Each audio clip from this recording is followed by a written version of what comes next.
Welcome to S9 TV. ముందుగా headlines చూద్దాం.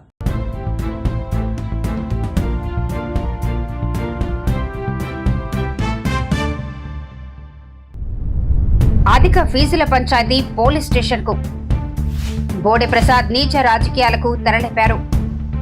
కాపులు రాజకీయ ఆత్మ పరిశీలన చేసుకోవాలి. ఏఐని బాధ్యతాయుతంగా వృత్తిపరంగా వినియోగించుకోవాలి. నమస్కారం అండి. మా బాబు వివేకానంద స్కూల్లో చదువుకుంటున్నాడు. నేను 10,000 ఫీజు కట్టాను అంతకుముందు. ఇప్పుడేమో ఫీజు క్లోజ్ చేసుకుని సర్టిఫికేట్ తీసుకుందామని చెప్పి వచ్చాము. వచ్చిన తర్వాత మాకు 53,000 కట్టమారు మొత్తం డబ్బులు. నేను 25,000 కడతానని చెప్పాను. 30,000 కడతానని చెప్పాను. తర్వాత మాకు గవర్నమెంట్ ఒక జియో ఇచ్చింది. 53,000 ఫీజు తీసుకోవాలి, మీరు మాకు ఒక లెటర్ ఇచ్చింది, కావాలంటే చూసుకోండి అన్నారు. సరే సార్, ఆ లెటర్ మీకు ఇచ్చిన లెటర్, గవర్నమెంట్ ఇచ్చిన లెటర్ నాకు ఇవ్వండి, ఒక జిరాక్స్ కాపీ, నేను చూసుకుంటాను. అది గవర్నమెంట్ కట్టాల్సిన రూల్స్ మీకు ఇస్తే దాని ప్రకారం నేను మీకు డబ్బులు మీకు కట్టేస్తాము. ముందు నేను 9th క్లాస్లో బాబుని జాయిన్ చేసినప్పుడు వాళ్ళు 9th క్లాస్ ఫీజు మీద ఒక 10,000 చిల్లర, దానికంటే ఎక్కువ ఉండదన్నారు. దాని ప్రకారంగా నేను 9th క్లాస్లో 25,000 కట్టాను. 10th క్లాస్కి వచ్చేపాటికి ఇంకొక 10,000 చిల్లర ఉంటుందని చెప్పారు. నేను ఆ ఉద్యోగం మీద ఇంకో 2-3,000 ఎక్స్ట్రా ఉండొచ్చులే అనుకుని చెప్పేసి నేను భావించుకొని నేను ఇంకా జాయిన్ చేశాను. జాయిన్ చేసిన తర్వాత ఇప్పుడు 10th క్లాస్ వచ్చేపాటికి 50,000 ఫీజు అని చెప్పారు. 50,000 ఫీజు అంటే నేను అంత కట్టలేను సార్, 10,000 కట్టాము కదా, ఇంకో 25,000 కడతాము అని చెప్పేసి నేను చెప్తే ఉదయం మాకు 53,000 కట్టాలి, మాకు గవర్నమెంట్ జియో ఇచ్చింది, ఆ జియో ప్రకారం మీరు ఇవ్వాల్సిందే, కావాలంటే ఇది లెటర్ అని చెప్పారు. సరే సార్, ఆ లెటర్ ఇవ్వండి, నాకు ఒక జిరాక్స్ కాపీ ఇవ్వండి. ఆ లెటర్లో గవర్నమెంట్ కట్టాల్సింది కరెక్టే అని చెప్తే నేను అప్పు తీసుకొచ్చి నా అమౌంట్ నేను తీసుకొచ్చి మీకు అమౌంట్ ఇచ్చేసి నేను సర్టిఫికేట్ తీసుకొని వెళ్ళిపోతాను సార్ అన్నాను.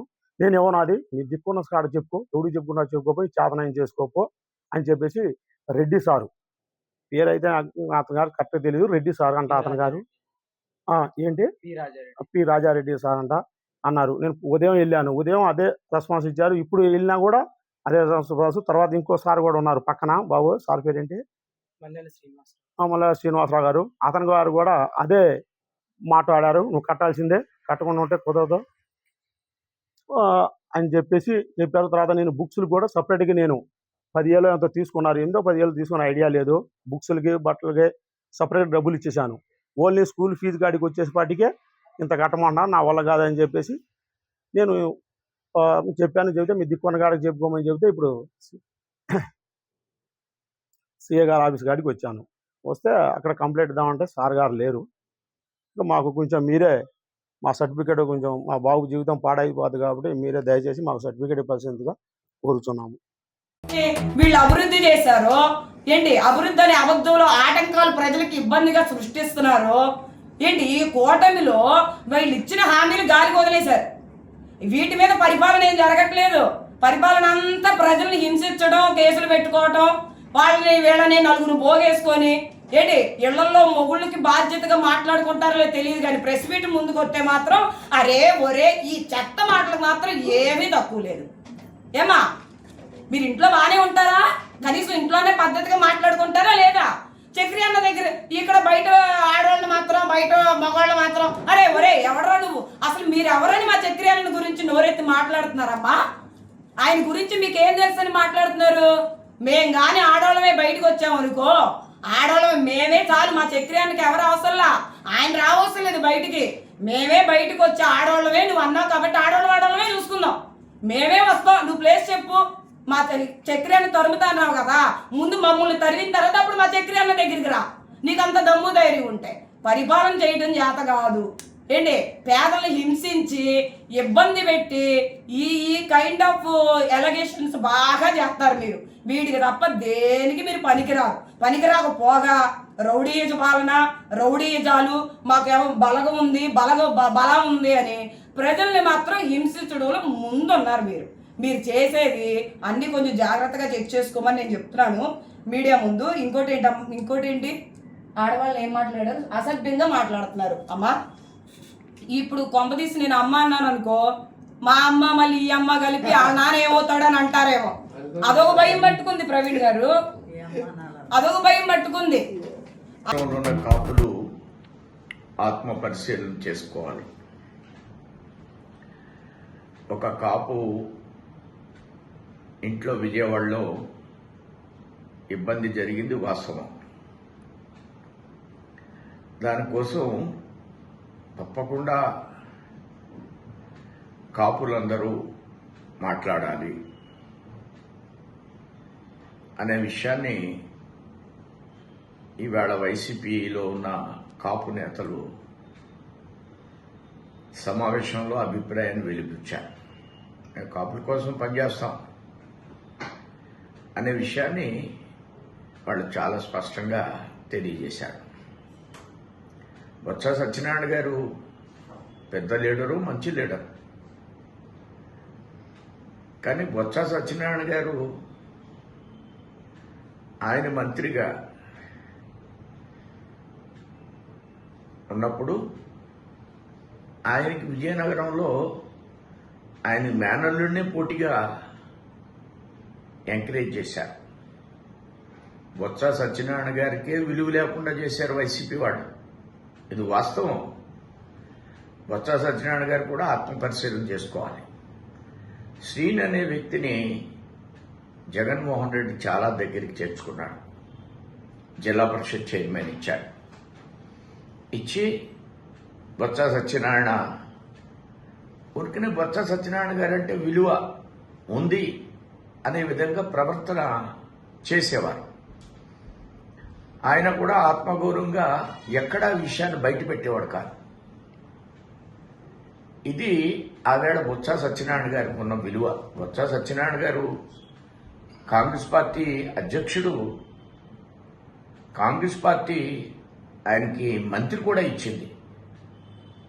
కానీ ఇక్కడికి వచ్చేటప్పటికి ఏం జరిగిందనేది జగన్మోహన్ రెడ్డి సమాధానం చెప్పాలి. Many of us have social media, but today the question is not whether you have an account or not, but the problem is we are consumed by social media. Yes, do you agree with me? Yes, how many of you agree that we are getting consumed by social media? Hi everyone, this is Dr. Mani Pavitra and I am here to help you create more than you consume. Yes, social media can be a platform which can be a massive distraction. Like Sir said when we started the session today, Professor Satyakiran Garu said, phone could be a weapon of massive distraction or you can use it for massive growth. Yes, and that's where I come in because in the last 1 year I have helped more than 1 lakh plus professionals, doctors, business owners and finance consultants add massive value to the society in the form of reels, which is the most consumed thing today. Yes, we cannot sit and complain that, you have influencers who just dancing and having that reach and impacting the society in a wrong way, but we can also take charge and reduce the noise by when we as business owners and value creators step up our game. Yes, so today I was asked to speak about AI, but what is it that I want to talk about? It's about human behavior. Yes, because standing here today in Telangana's first AI native business school, the most important thing that we all need to look at is not something on the outside, but something on the inside. We never join a school to get more information. We don't go to an educational institute to get more information because those days are dramatically changing. Yes, because information is available at a click of that button. But what is important for us today is how quickly we are helping people adapt to this change with behavioral change. Yes, so what is the behavior which is needed? The behavior to think, the behavior to learn and the behavior to build systems at speed.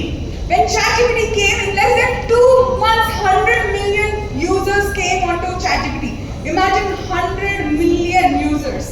Yes, India's population today is at 1.46 billion and the world population is at 8.2 billion. That means every 6th living person in India, in the world is an Indian today. Yes, are you seeing the power that we as India have and hold? Every 6th person living in this world is a Indian. And when educational institutes adapt to this change, it takes years. When internet came, it took more than 20 years for educational institutes to actually adapt it into their regular life. But thankfully, we have colleges like ETHINKS which have made it AI native as quickly as AI started. It's not even 4 years that AI has started. Yes, let's give a big round of applause to guys. Yes, let's give a big round of applause to all the professors, teachers, the management, and it's not just in the thought process, but we're able to live it.